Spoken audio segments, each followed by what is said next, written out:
Okay, guess it's going. What's up? Can you hear me? Yes, sir. Can you? Okay. Yeah, I think it's lagging. I don't know if it's my end or your end.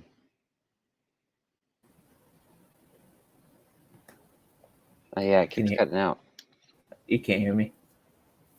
I can now. Yeah. It Cool, might be man. on my end. It looks I might have to go inside. warm out there. It is. My computer's pretty hot. I think I'm gonna have to go inside.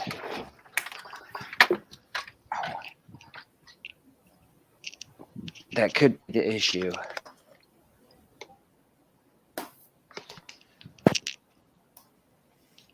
Hold on 1 second. Let me grab my charger.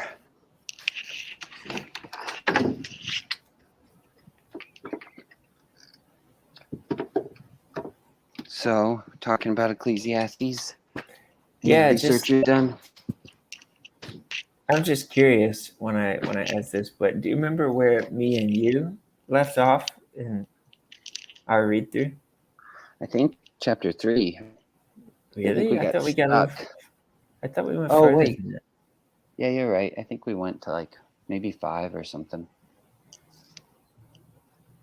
Yeah, because I know we got stuck there, but and kind of did this for a little while, but then I think we started speed reading because we didn't know what we were talking about.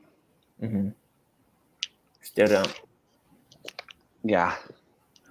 No, the only thing I got interested in the other day was sitting and reading through it again, and I would see under the sun, and then I noticed a few times it's saying under heaven, and I wondered if I kind of clocked every use of those, then maybe I could find if there was some actual distinction there, if they're just being poetically synonymous. And it turns out that under heaven, after chapter 3, just kind of stops being used.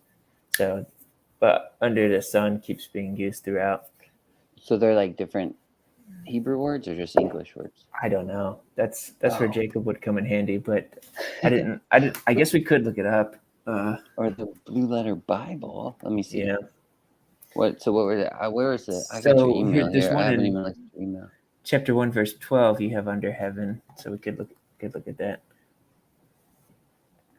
Chapter 1, verse 12. All right. Oh, I don't want to open drag and drive. 1. You said 1:7. That's interesting. 1:9. Under the sun. The word is I don't know how you say that. Shemesh.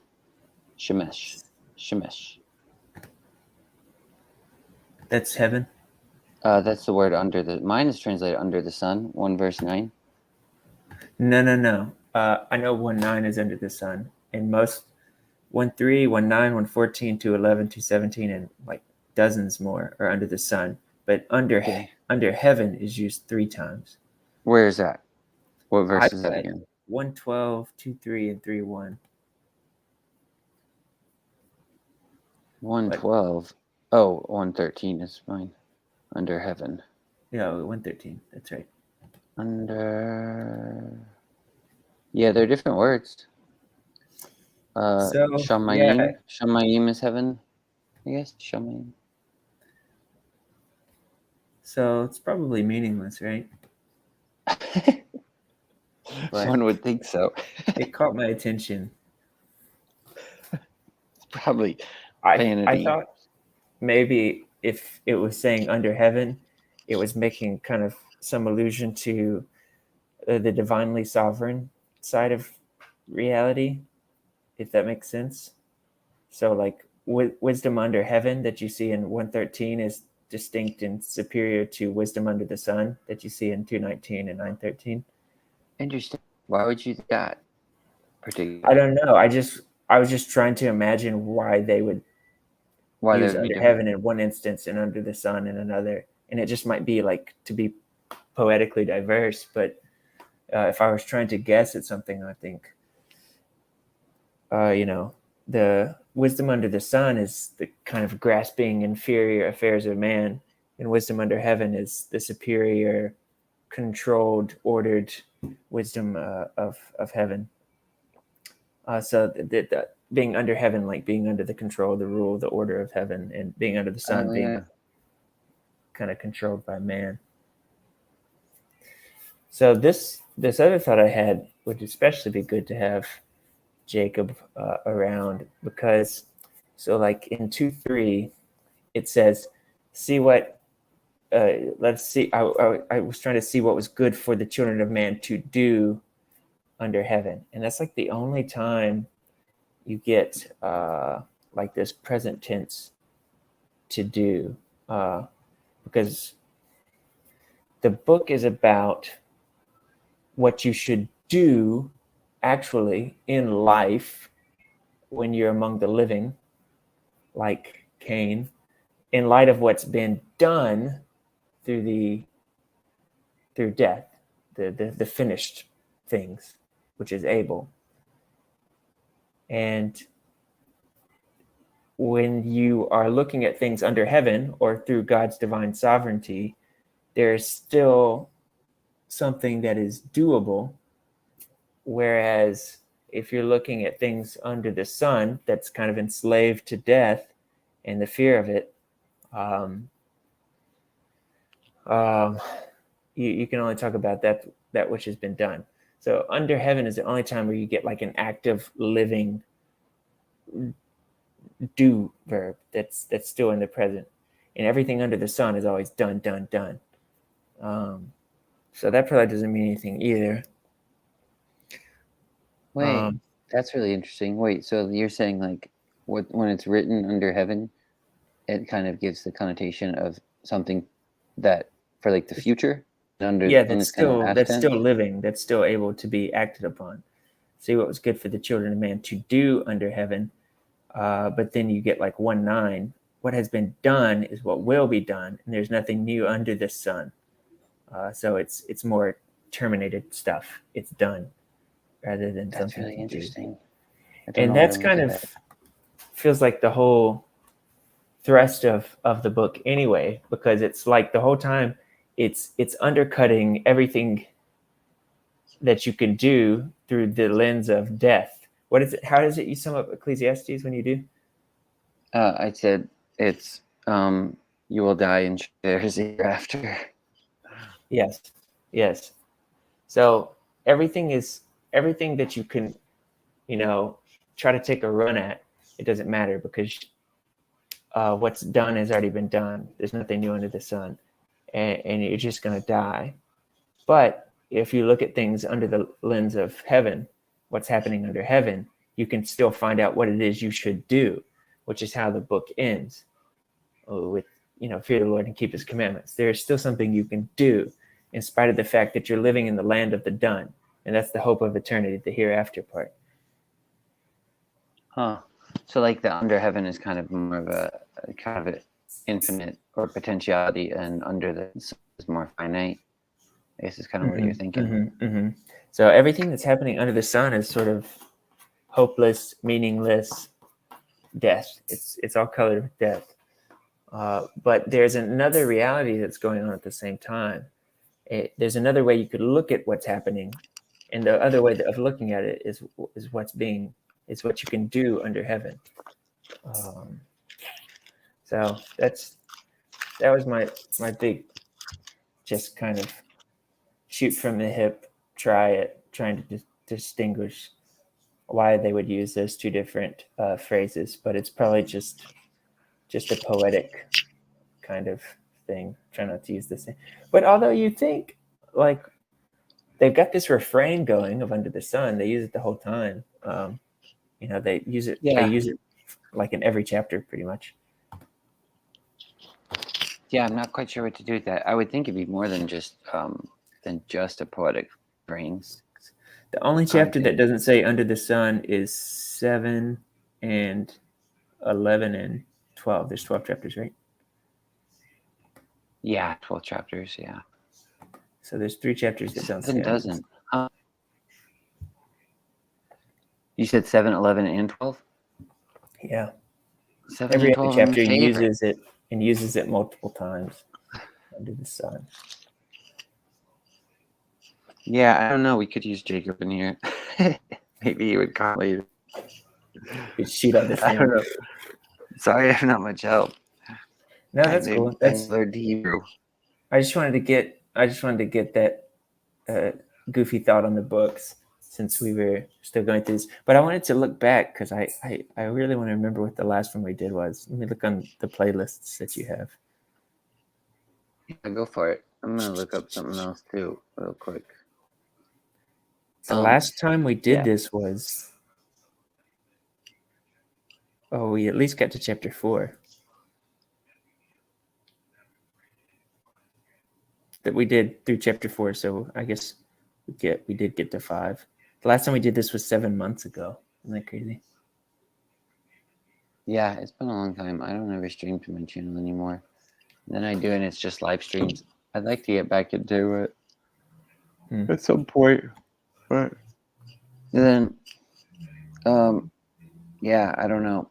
I'm still not sure quite how I feel about live streams either. I can almost like just recording and then uploading it.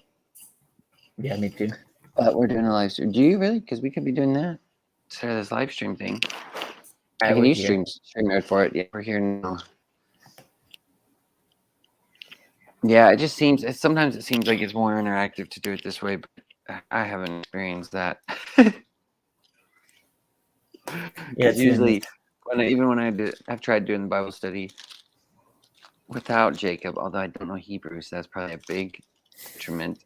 To my Hebrew Bible study. I'm usually just sitting there by myself, and I'm like, why am I doing a live stream? Like, this is pointless. I like it though. I like it's sort of a melancholy and yeah. I like that other people do it because I'll try to interact if I can, if I see someone on there. But well, I'm glad you're here because it's not fun just sitting by yourself trying to go through it. But yeah, I don't know. I'm not sure what to do with that. I'm trying to think of even where to take that because I was thinking. I'm not sure the crossovers between Jewish thinking and maybe other cultures in the difference between under the sun and under heaven. Mm-hmm. Because like I said recently, I've been trying to just take a second glance at some of the Greek mythology. Mm-hmm. And they were talking about Apollo. And so far, this podcast I found has just been genealogies of like the Greeks, and it's been really annoying. It's about it. I mean, not annoying. It's just so hard to follow. It's like this person. It's just like going through a family tree, and I'm not familiar with it enough to find it helpful. And I think the reason the guy's doing it is because he said later on you'll see the connections with the story, but it's like I'm gonna remember now. I'm not gonna remember the family tree and then put it together later. I think it would be the reverse way that it would happen. A whole semester. Now, who's that great book, that famous book on mythology that schools use? It's like Mythology by Edith Hamilton. Have you heard of this? No. I have a few different ones. Middle school, so it's kind of just really simple breeze through. And we did a whole semester in Greek mythology in middle school. Yeah, I know Apollo is kind of the god of the sun. There's probably him though. That's why I was wondering. You need to go to Birmingham and visit the Vulcan statue. Yeah, what's that? It's just it's like the Birmingham Statue of Liberty. Is it good? Yeah, it's awesome. You can go up in it. It's got like a graded floor, and you look down and get scared. And then he's up there, and his like butt is exposed to all Birmingham. It's like this huge statue symbolizing their business ventures in metal and iron. Really?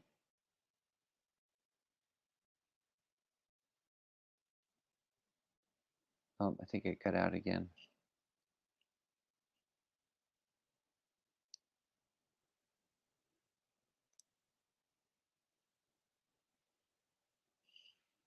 Hey, Mitch, you there? It's either me or you. Probably me.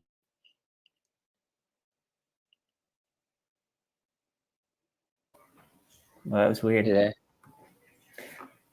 Yeah, can you hear me? Yeah, I think it froze up for a while. I like that because we were just these two rotating circles stuck in oblivion. Yeah, like Ecclesiastes. Exactly. Exactly.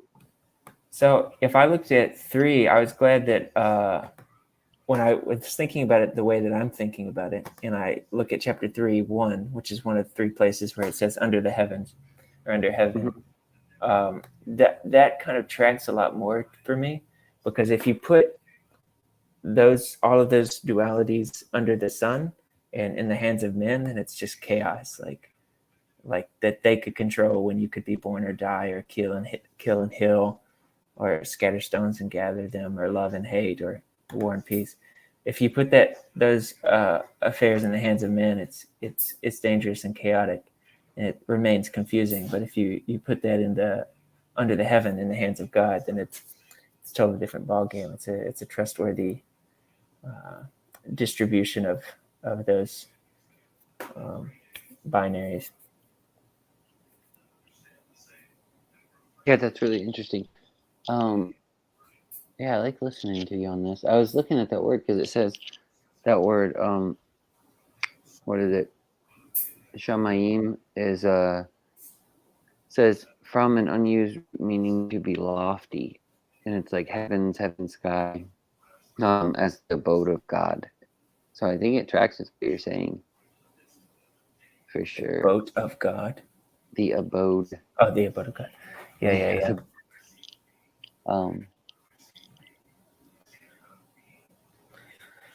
You know, Yeah.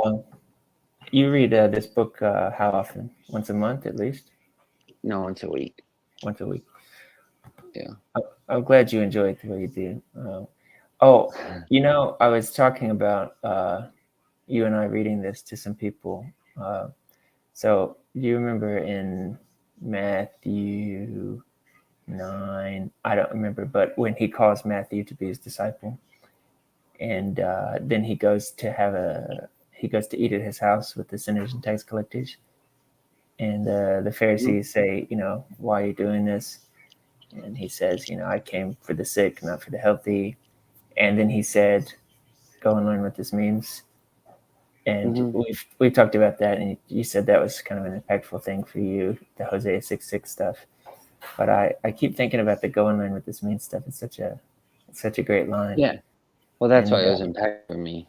Uh-huh. That's what in the message, because there's some certain scriptures I come across where it's like, where it's got this statement, go and learn what this means. And if you're actually taking it as the word of God, like, okay, well, God is emphasizing that I should learn this thing, this one thing. So I said, that's why it was impactful for me. So I was like, well, I should really probably hammer down on this. Is there a verse in Ecclesiastes like that as well? I feel like there was. Well, I just think. There is? There is. I think so. Well, there's certain things that stood out to me like that. Like Ecclesiastes 7, verse 18. Like, it is good that you grasp this. Kind of reminds me of like you should get this. Yeah, like learn what this means. That's so good. I like that. 7:18. It's good that you grasp one thing and also not let go of another. That's what I have. Yeah, when it's talking about do not be really righteous or wicked. Yeah, I feel like there's other ones that have kind of. The other one, like in Proverbs, where it's like wisdom is the principal thing. Get wisdom. This one thing. It's like, okay, this is the main thing. You gotta. I think that we actually went past 5, but you and I just both kind of like this book, and I don't think we have any kind of scholastic dogs in the race. Do you just want to read some more together? And yeah, did you say we went through 5 already? It looks like, just judging by the titles of the videos, that we stopped at the end of 4. I feel like we went past 4, but it's not going to hurt us to read 5 again.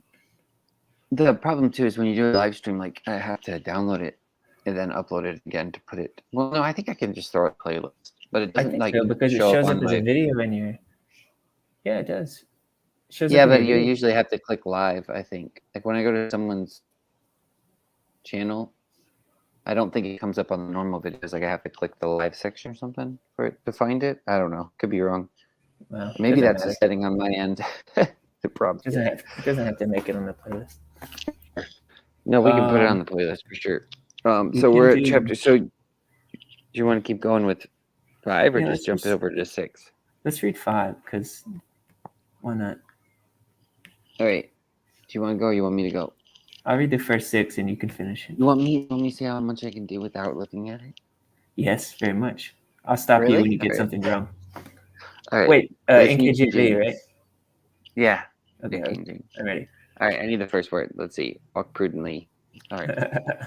Walk prudently when you go to the house of God, and draw near to hear, rather than to give the sacrifice of fools, for they do not know that they do evil.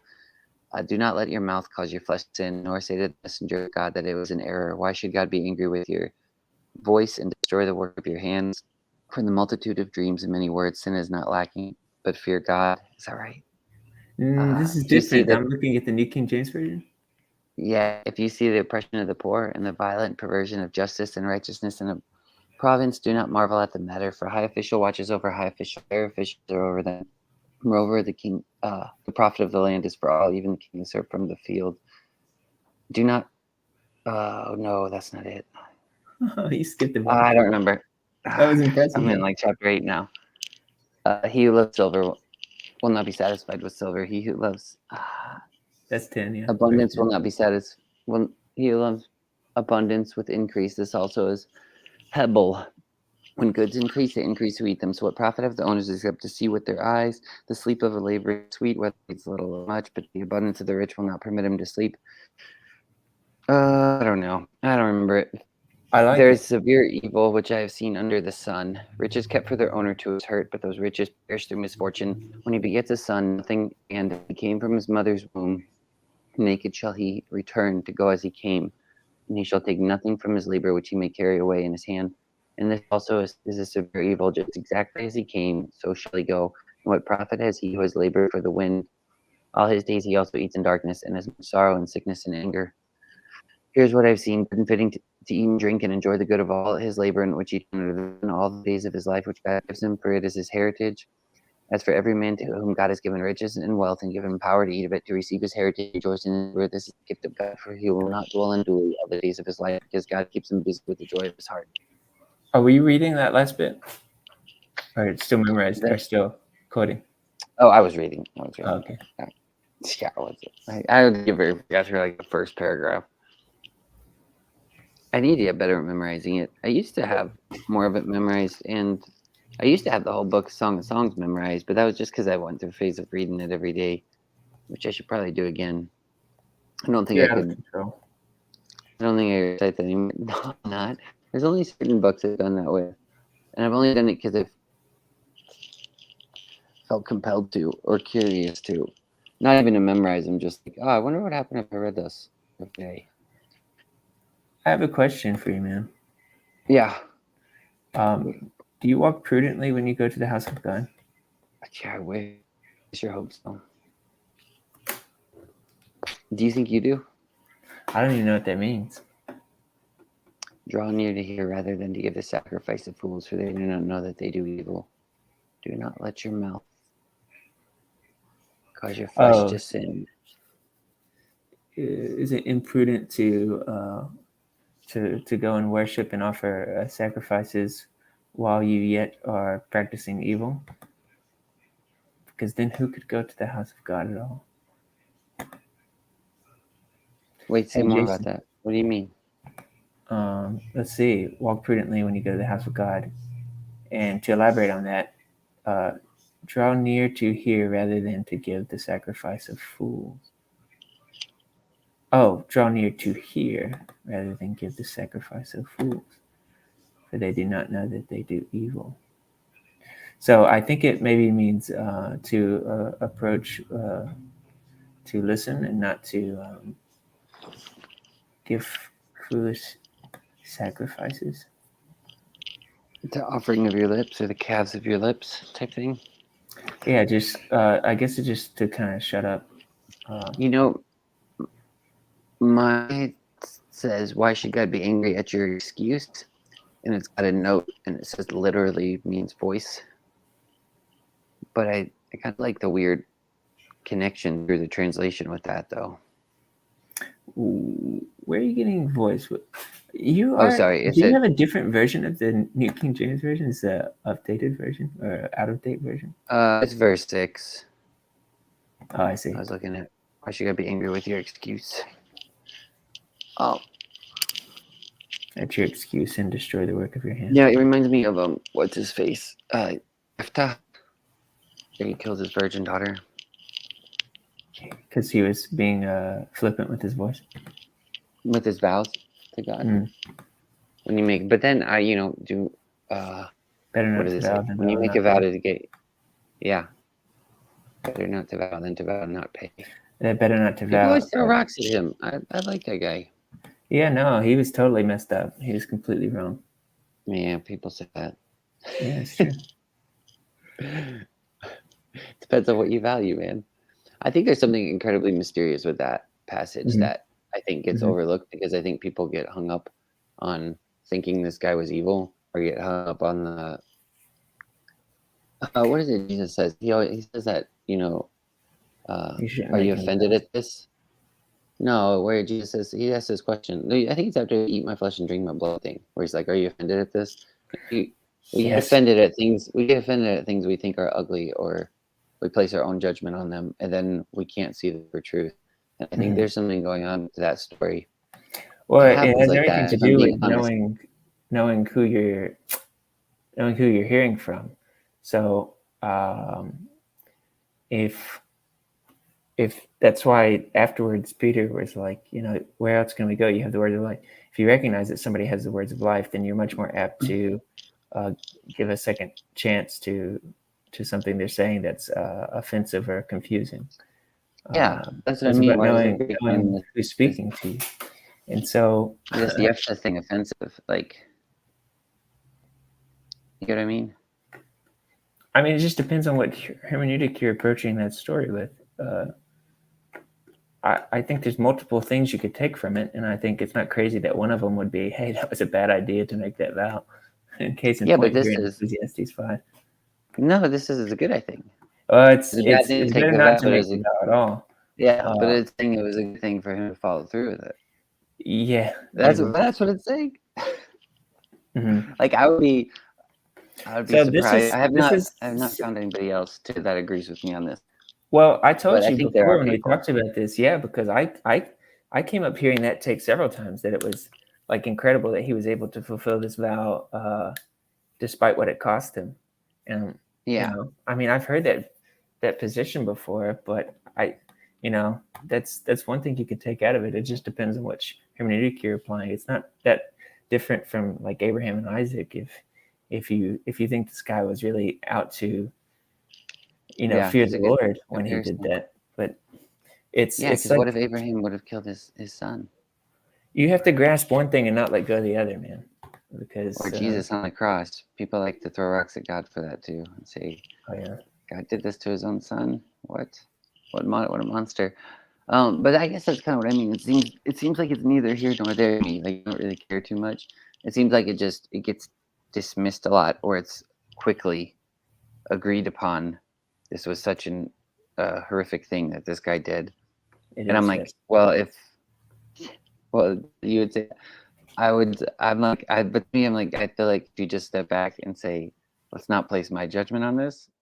Let's just look at what the story says. I feel like there's something deeper going on there. Is what I've just been trying to say for a while now. I think it has something to do with identity and head coverings, and that's why I'm so interested about it. Because I don't think Yeah, I if think you that's can a good. suspend, yeah, if you can suspend the moral judgment of just like, I mean, I think it's good we have the moral judgment, and I think it's good It's for the just it. It majority to depends on think what which he did was hermeneutic. wrong. Yeah, I mean, but I if think if you you're can, looking at it as a moral story, then you get one thing. If you're looking at it as a high symbolism story, then you get another thing.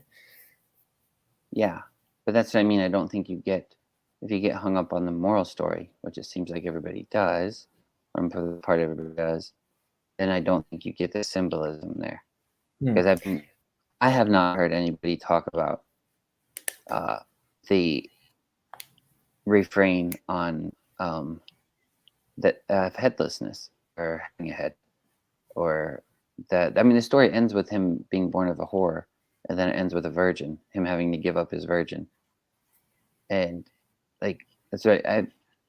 So I mean, if it, like I think good, the judgment's there. I'm not saying that. I think it's good, and people agree what he did was wrong. If you like can just set it aside and just look at the weird pattern or something that's going on there, I feel like there's definitely something really profound happening in that story. You might try introducing the one without shooting down the other. So it's like, okay, just express the story in a different way. Are you quoting the Bible at me right now? I'm just kidding. It would be a great film if it was like there was a movie and it looked like it was going to be like a lighthearted, girls camping trip in the mountains movie where they all get closer to each other. And then at the end of the movie, you found out that it was their trip into the mountains to mourn her impending death at her father's foolish vow. Like kind of like a ghost story movie or something? What are you talking about? No, What do you no, mean? just like I want it to be like a very happy-go-lucky kind of cathartic film targeted towards modern day women, where you have several big stars go on a camping trip into the woods, and they're talking about their lives and their hopes and their dreams, and at the end you realize that it was this story, and she gets iced. And she gets iced. Wait, just say more. I'm not following for some reason.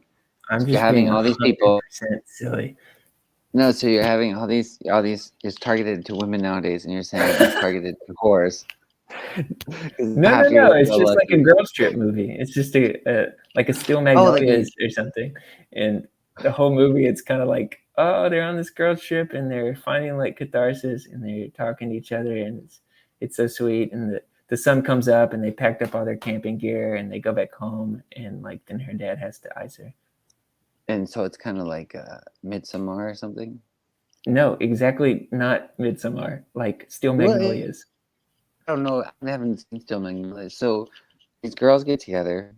What's a out, movie that women and they like? go on a camping trip, and then about like towards the end of the movie, it's revealed that they must get murdered by this. Just the one. I mean, yeah, but isn't that kind of like Midsommar a little bit? It's kind of I haven't seen revealed that later. movie, It's this but horror story. I understand that Midsommar is a horror film, and I'm talking like the opposite of a horror film, like a feel-good girls trip movie.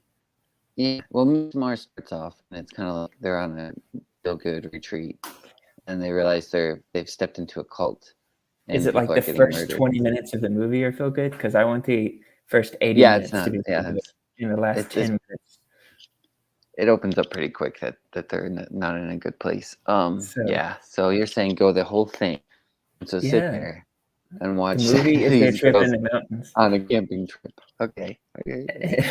And then when they get back down, you're like, what's that in the distance? You see your dad's like got an altar set up, and you're like, what?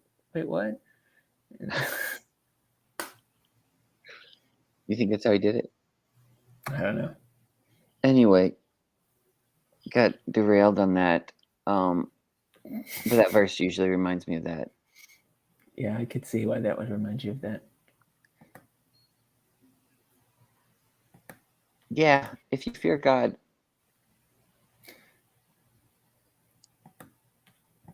I don't know.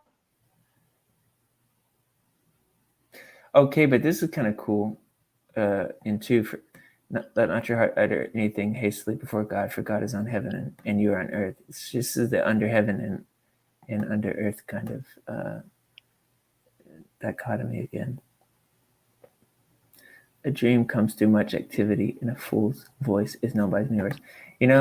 We've got to stop talking, man. What we're doing here is a huge mistake. I know, right? I'm not writing anything down.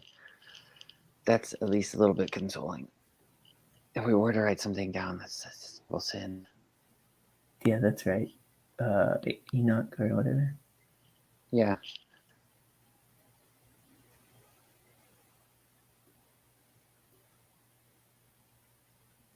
Yeah, the verse high official watches over high official was kind of, and higher officials are over them was kind of what I was thinking of when you were talking about how you were looking at the phrase under heaven. It's kind That's of interesting. This idea of heaven. This reminds me of the centurion speech. Yeah. Yeah, it is. It's very similar. If I say to one go and he goes, and to the other do this and he does it. Yeah, I have men under me and men who are over me, he said.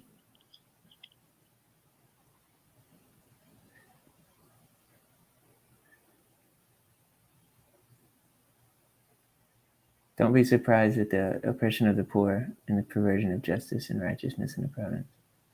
Because of this hierarchy? That's kind of weird, isn't it? The reason that he gives for that you shouldn't be surprised is that high official is over high official. Yeah, even the king is from the field.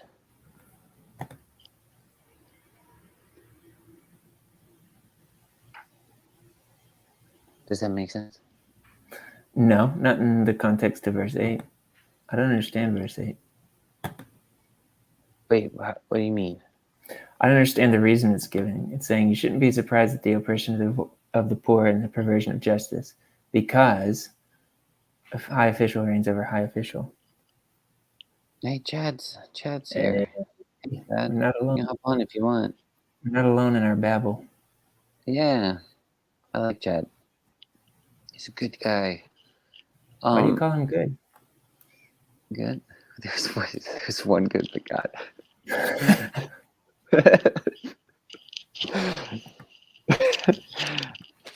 Why do you call him good? Just tell me the answer to verse 8, man. Just go and find out what it means, man. Because high official watches over high official. That's not a good reason The for answer there is to be verse justice. 9. The answer is verse 9. The king is served from the field. Right? Okay, let me say what you're saying out loud and see if it's checking.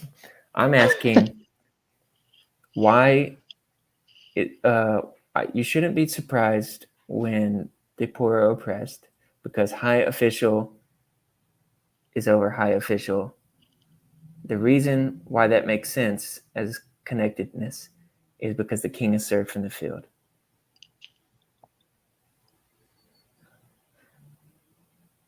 Maybe it's the word surprise seems a little strange if you're really focusing in on that word.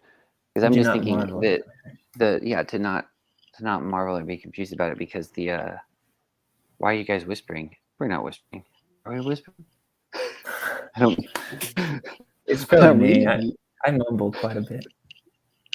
But because what's that the weird is it the tree of life image that Jacob uses to in the bottom part you have is it Malkut? I don't know. I don't know all these things, but the king is served from the field. So it crowns. What does it say in Song of Songs? The king is crowned By what? by his mother. The king is crowned by his mother. So the king is crowned by the field. Don't marvel at it because if there's oppression down here, that oppression is going to crown the king. Like the glory king crown he wears is the field underneath him. It's the city. Does that make sense? A crown king's head like is sitting on the hill, which it's like this. I think 9 is just a fractal different subject. I don't think it even connects to the logic of verse 8. How does it not connect? But okay, so if I'm looking at 9, moreover, the profit of the land is for all. Even the king is served from the field. Because the field serves the field offers up to the king. So if the king is sowing the field with oppression and violence, what are they going to crown him with? Does that make sense? All I'm saying, to me, it just seems like everyone is drinking from the same wellspring here. We're all dependent on the earth to give forth its fruit. It just seems like a different subject to me. Wait. I'm not tracking with you now. We're all dependent on the earth to give its fruit. The king is dependent on the earth to give its fruit too, though. Does that make sense? Mm-hmm. Mm-hmm. Mm-hmm. Yeah. Everybody so why is would you dependent marvel on at it. it? Yeah. If Why would you marvel that people are oppressed if everyone needs to take sustenance from the same place? Those two don't connect at all. Like why? I guess you could marvel, but it's basically saying he's basically saying don't to me, it's basically saying don't be confused about it. Like, don't get hung up on this thing. It is saying that, but it's saying the reason you shouldn't is because high official watches over high official. And I'm saying that doesn't make sense. And higher to- officials are over them. Mhm. The king is served from the field. So it's going to scale up. Look at What this word at the beginning of verse 9. The judgment the king is Moreover. giving down to the field is he's going to be crowned with on his own head. Does that make sense? So if you're judging people with oppression and violence, that oppression and violence is going to fall on your own head. And so don't That may marvel be at this true, wicked king. This but I wicked don't king. think it relates. Wait, how does it not relate? All right, let's just look at the first word in verse 9. What is it in Oh your my God. version? In verse very 9, first moreover. Okay, so More- is that a subject change kind of situation? No, it's saying It's more adding to. over adding to. this. Yes, On top more, of more this. on this subject. More More even on this more on this subject, I will say this. So I guess it is loosely related, but I think 8 is like an encapsulated statement and reason for statement. Say more. You gotta break that apart. Is a 8 is a statement and what restatement? So in 8, you have a statement. Don't marvel at the oppression of the poor. And then it says for, so it's going to give you the reason. The high official watches over high official. Uh-huh. That is why you shouldn't marvel at the oppression of the poor.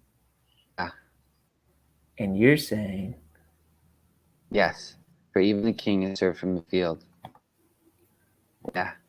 you're a genius, man. It's like a weird fractal loop happening, is what I'm saying. Well, first of all, you could say God's over this official. Well, you don't even have to do that. You could say if you're a governor of a town, then you have, higher officials over you that you have to answer up to. You also have to answer to the field because that field crowns you. So that in the way the field is over you as well. Yes. He's a crown. So there's this weird loop where it goes back up too. I can understand how the king being dependent on the field means that he's at some level equal footing with the poor. But I don't understand how that relates to verse 8. It's not just that he's dependent, I don't think. And not just for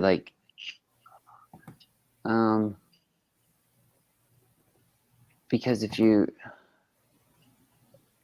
he ultimately perishes. Does that make sense?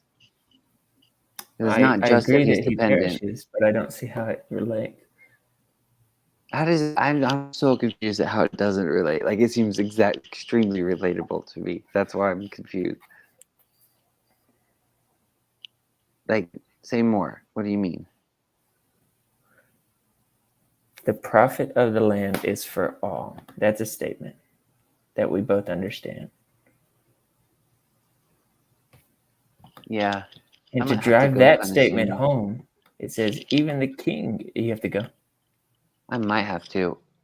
It sounds like that's the yard. I was gonna try to weed eat today, but then it didn't look like it was that high, so I thought, well, maybe I'll wait a week.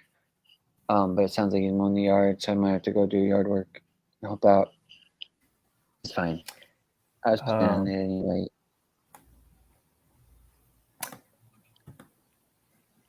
But I'm still confused at how these aren't related, or how you're not seeing the relation. You know what I like Oppression of the about poor.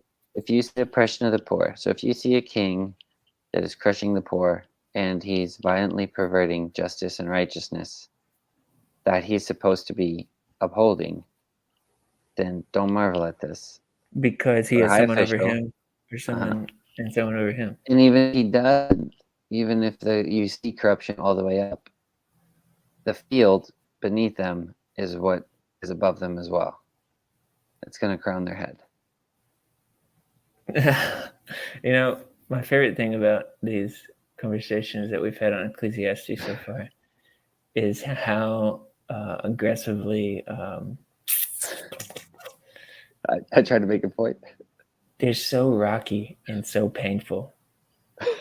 They really are. Every time we get into this book, especially when we're recording or doing a live stream, I'm just like, this must be awful for people to listen to, because I just feel like I start reading and I'm like, man, I feel like I have nothing to bring to the table here. There's certain parts of the Bible that strike me that way, though, like where I'll try to talk about them and I always find I can't. I'm like, I just It's feel like like it's maybe better that way. it's impervious to our understanding or making any useful statement about them. It's like Yeah. we just dug our heels flat into this thing, and it was just total nonsense for almost 10 minutes. That's how this book goes. Yeah. And then I feel like it's kind of supposed to be that way, though, too. I don't think you're supposed to grasp at least certain parts of the Bible, like you grasp them loosely or something, but they have this way of. I think the Song of Songs is kind of the same way too, and I think it's because it's so poetic. It has this fluidity to it, or something, where you can't. It's kind of like old water in your hand, or something like that. Mm-hmm. Where you try to describe it, it disappears. You try to pin it down, it crumbles. And, Yeah.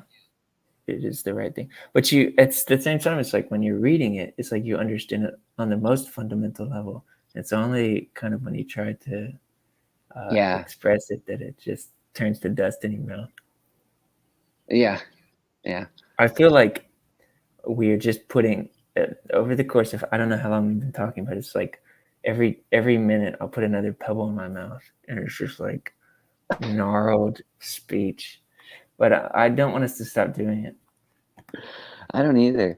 I feel like the whole time it probably is my favorite book. But going through it, I feel like it's just been really unhelpful, to be honest.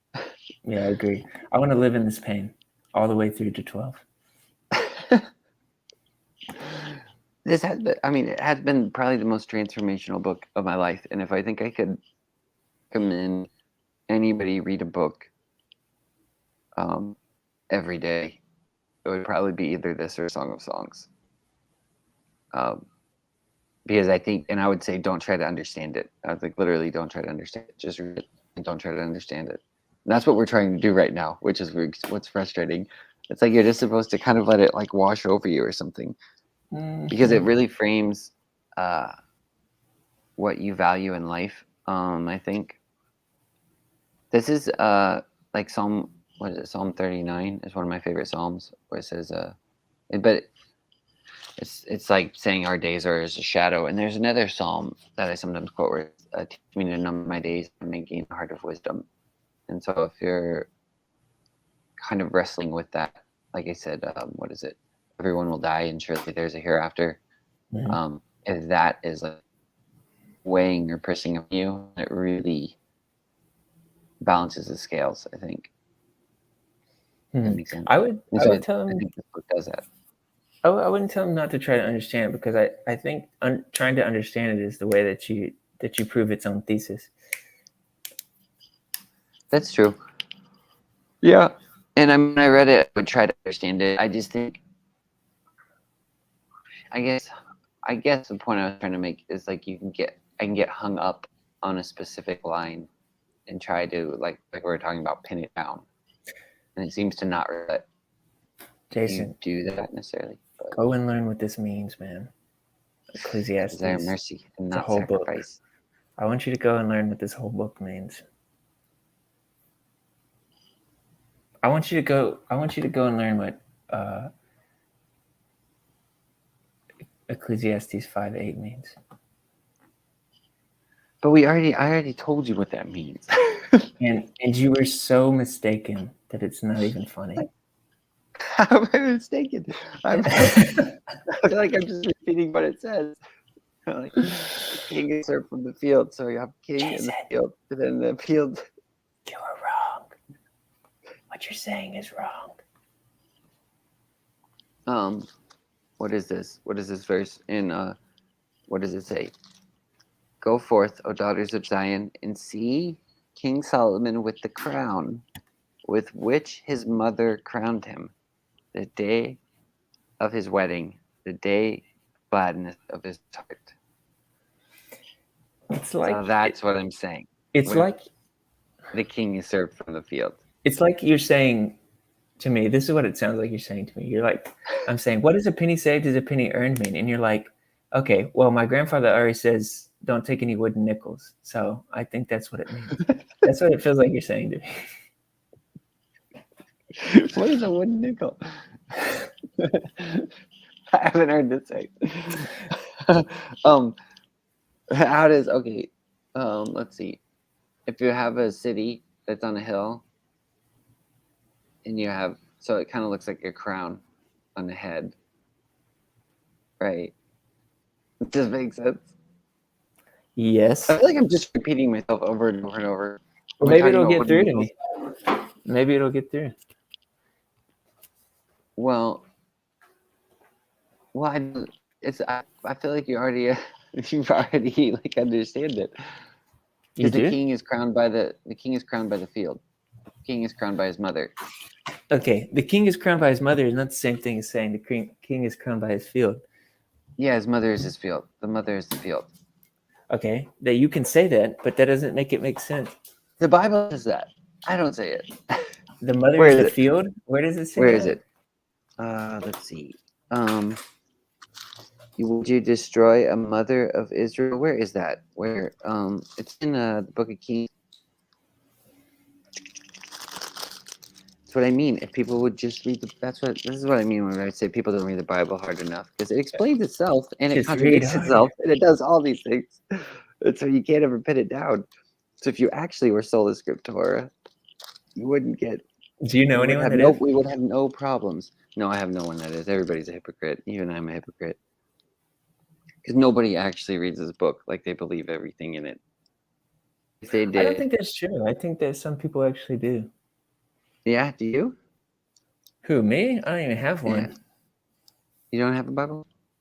No, I There it put it is. on top of No. my car. Oh, what? You wrote off? That's the worst. I remember you saying that. No, but I Oh, think did people you do find that to that I think people do it to a the mother point, is and the then when they field? find and no, yeah, I'll look it up. No, but I think people do to a point, but when they run into something they are supposed to wrestle with, there's They say like don't try to understand it and move on.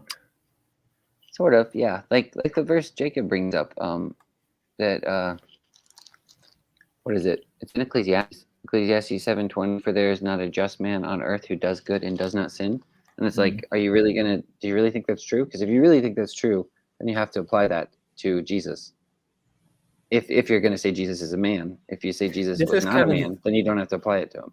I don't think there's like these sort of deconstructionist maneuvers about to say people aren't wrestling with the scripture because they've drawn a certain conclusion about it or don't understand it yet or I don't think it's exactly like you say.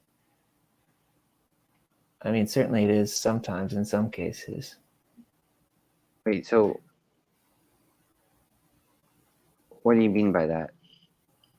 Like that they draw a conclusion? I think sometimes people get accused of not wrestling with a verse, and it's not the case that they're not wrestling with it. They're just not conceding a dismiss certain it or they're saying? logical point that's being pushed by a certain person trying to bring that verse up in a sort of deconstructionist kind of context. Hello, Bazani. Is that? Hello. Yeah, but I guess what I was saying, like I feel like if you were to really hold that verse in Ecclesiastes as true, then you would have to apply it to what you already understand. Does that make sense? But you're You would saying have if to they find some place for it or some application for it, but it doesn't have to be the particular application of the person who's saying you're not wrestling with this because you're not applying it in this way, which is what I tend to see happen when people say you're not wrestling with it. I'm not wrestling with it because I don't understand it, or I'm not wrestling with it. I mean, am I really ignoring it? I doubt it. but you would say that Jesus read that verse, right? What verse? The Isaiah one? There's not a just man on earth who does good and does not sin. Mm-hmm. So he would apply that to himself, right? One sec. Tell Lori I said hi. Don't be mean.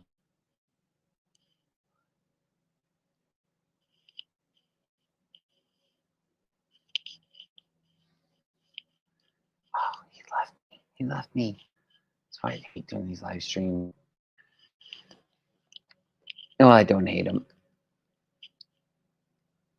I hate doing them by myself. Yes, yeah. This is what I'm talking about. Now it's going to put us in sort of a logistical corner. Like, did Jesus read this? Then he would have applied it to himself. Therefore, this. Okay. And if I don't agree with that, it means I haven't wrestled with the verse. No, I'm not saying you have to agree with it. I'm just saying, what do you do with that? What do you do with that verse? Okay, that's a question. What do you do with that verse? And if the answer is I don't know, then the person hasn't wrestled with the verse. No. Maybe they wrestled with it for years and they still say I don't know. I'm not saying they don't wrestle and with they it. I'm still saying have most people's if you say I don't know, it's fine. You're still wrestling with it. But most Maybe. people would not say I don't know. They would say, oh, well, it's not talking about Jesus there. That would be most people's response. That doesn't mean they haven't wrestled with it. That means they've wrestled with it and come to a different conclusion to you, or one that you don't think is viable. But then what do you do with that verse? I don't know. You say Jesus is not a man. Like, how do you come to that conclusion? That's what I'm saying. Somebody like, how do you come to that? How do you come to that conclusion? Yeah, they could, and that's fine. But then you're not worshiping Christianity. I mean, Christianity is something different than, or tradition, what it's traditionally been. If you come to that conclusion that way, I'm just saying I don't know how.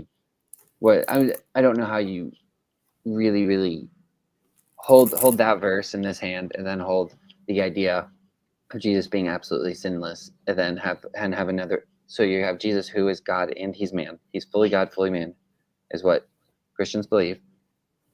And I would believe the same thing. But then you have this other verse that Jesus says is a man. You could say both of these things and they contradict each other, right? And now because they contradict each other and you don't have a way to ameliorate that contradiction, then you haven't wrestled with the verse. Or maybe you're just wrestling with it. I don't necessarily think they contradict each other.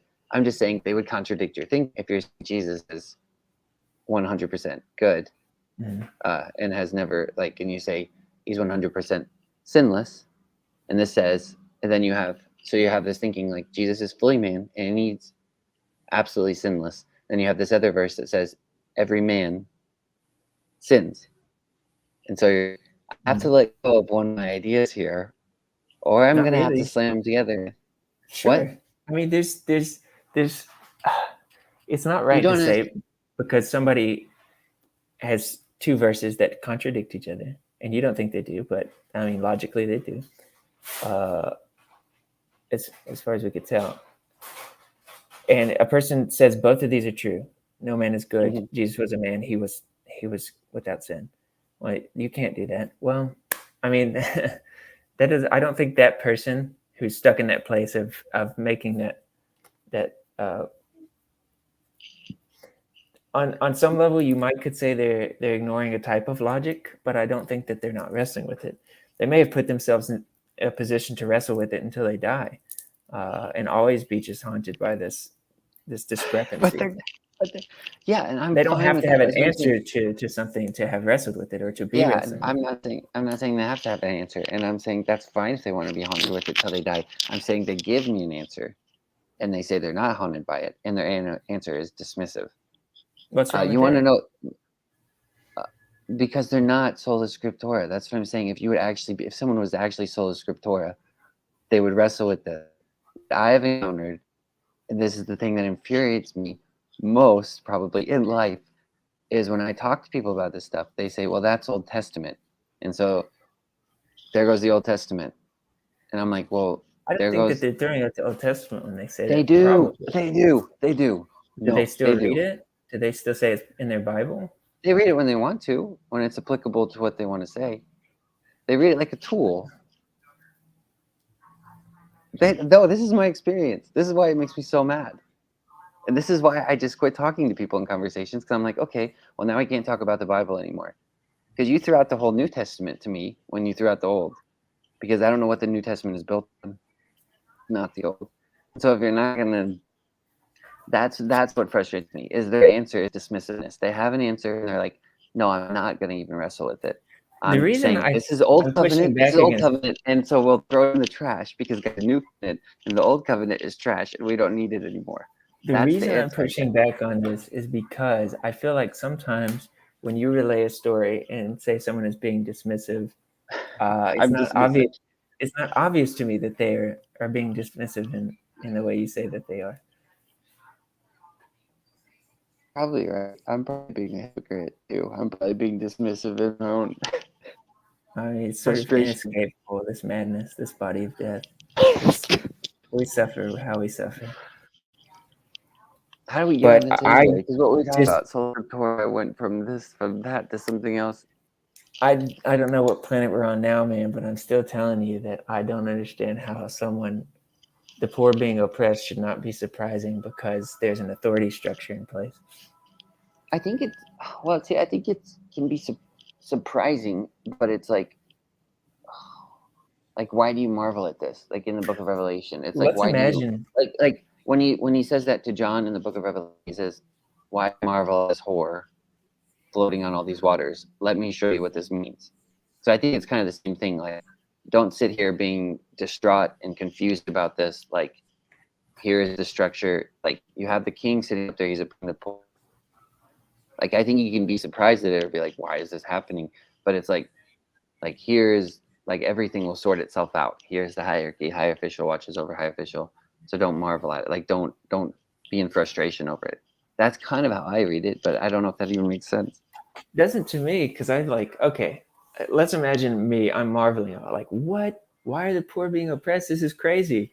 And then somebody comes up to me and said, look, no, it's not a surprise because there's the Secretary of State and the Vice President is over them and the President's over them. So it makes perfect sense that the poor are being oppressed. Ooh. Makes perfect. It does, right? Where you look at it that way. Have you watched the show? It doesn't to me. I've never seen it. I think Lori. Oh my gosh, you gotta watch it. Julia Louis-Dreyfus. It just lifts the skirt up on politics. It's great. But and then you're like, okay, well, this all makes sense now why the country is the way it is. But I think the reason you don't marvel is because you go up and then you're like, well, there's angels over them, and then there's God over those angels. So the idea is simply. So it's simply like if the king's throne is established on oppression, oppression is going to rain down upon him. And if it doesn't rain down upon him from God, the field is going to rise up and rain it down upon his own. The field is the citizens of the city. Does that make sense? No, it does not. No. There's going to be an overthrow of the king. The city will eventually rise up, and the oppression that the king has put down on his people, they will revolt, and that oppression will rain down upon the king's head. Either fire is going to fall from heaven, or the city is going to rise up, and fire is going to fall on him. Either way. Does that make sense? I think I'm close. Just bear with me a little bit longer. I know I've made you suffer. So no, this hasn't been suffering at all. I found the verse by where the city and the mother. That's no, how we you got did off on not this find whole about the scripture field thing. is the mother. That does not make sense. Yeah. Not hold the field, it, but the city. Let me try to recite let's make all these connections. All right, let's make all right, these I just need to repeat this back to you and see if it makes what I'm thinking, but it makes sense. Okay. Don't marvel if the poor are oppressed, because a high authority has a high authority over them, has a high authority over them. So don't maybe marvel is less surprised, but like don't get up in arms or stressed out because everybody that's oppressing them is answering to somebody else, and the person that they're answering to is eventually going to bring justice. Is that a good way of looking at it? Yeah, I think so. Yeah, because the king is answering or should be answering to God, but it's saying even if the king isn't answering to God, his day's gonna come because the field is beneath him, and that field is ultimately open. Does not relate. Now find me the verse where it says that even the mother king is the field. Because you told me served from. Okay, even the king is served from the field. The field is in the Bible. I'll get there. Even the king is served from the field. So the judgment is going down to the unrelated. Like at the verse I quoted in Song of Songs, the queen, the mother, crowns the king. So she's going to crown him king. So the king is sitting on the throne. So here's what. Okay, so the verse is 2 Samuel 20:19. Can I pause and make a prediction? I'll just turn there in my Bible. So that here's my prediction. What you're about to read is not going to be anything like the mother is the field, which is what you said. You're looking for. So this verse we're just reading more. Let's do. What is this? Corinthians. Go to Corinthians. Nice. What does he say? Corinthians, 1 Corinthians 3. Who then is Paul? Who is Apollos, but ministers to whom you believed? So then skip down to, wait here. So then neither he who plants is anything, nor he who waters, but God who gives the increase. Now he who plants and he who waters are one, and each one will receive his own reward according to their labor. That's the verse right there. Each one will receive his own reward according to his labor. My prediction reward- was 100% correct. He's sowing. This guy who's planting stuff he's sowing into the field. He's going to receive a reward. And when God, in the day of visitation, he's going to get a good reward or a bad reward. And it's going to come from the field where he's sowed his labor. For we are God's fellow workers. You are God's field. You are God's building. Or in Jason's So there translation, it is. the mother is the field. You're the field. Like the feminine's the field. Does that make sense? Does that make more sense? I actually do have to go, but No, we can't go now. We're just getting to this. No. Yeah, don't my keep- brother just now. arrived from out of town. But okay, but can I read this other verse then? Can I just finish this thought? Okay, so, yeah. so she spoke. This was the verse I was trying to get to.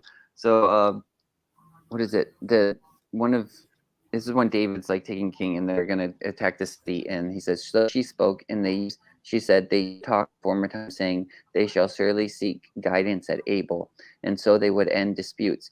I am among the peaceable and faithful in Israel. You seek to destroy a city and a mother in Israel. Why would you swallow up the inheritance of the Lord? So the city is the mother. It says it right there. A city and a mother. You're destroying That the city and the city is the hilarious mother. And completely wrong. Oh my Just- gosh, I'm wrong. I didn't just say it in the Bible. Out of outer space. I'm Totally saying wrong. believe your Bible. See, Uh, you're gonna wrestle with this. yeah, of course. I can't wait to talk to you again, but I do have to go. Thanks for doing this with me. All right, thanks for doing this too. See you, brother. All right, man. Have a great. See ya.